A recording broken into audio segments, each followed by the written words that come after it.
கவலைப்படலங்கடா. பார்த்தா first team eliminate வெளியே வந்துட்டானுங்க. டேய் இவனுக்கு என்னதான் நல்லா விளையாடி பிளே ஆஃப் போனாலும் ஏன் ஃபைனல்ஸே போனாலும் கப்பை மட்டும் அடிக்கவே மாட்டானுங்கடா. இந்த வருஷம் மட்டும் இல்ல, எல்லா வருஷம் உங்க லாலிபாப்பு தான்.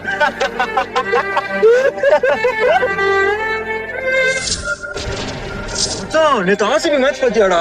பார்த்தேன்டா, செம்மையா விளையாண்டானுங்க. என்னடா அவன் இங்க இருக்கான்? வாடா போயிடலாம். என்னடா நான் எங்க இருந்தாலும் தேடி வந்து கலாய்ப்பீங்க, இப்ப என்ன பார்த்தோன்னு தெரிச்சு ஓடுறீங்க. தெரியுது நீங்க என்ன நினைக்கிறீங்கன்ட்டு.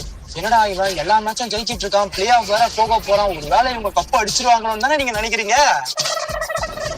அடிப்போம்டா, இந்த வருஷம் கண்டிப்பா கப் அடிப்போம். இதுக்கப்புறம் இது எங்களுக்கு தேவைப்படாது.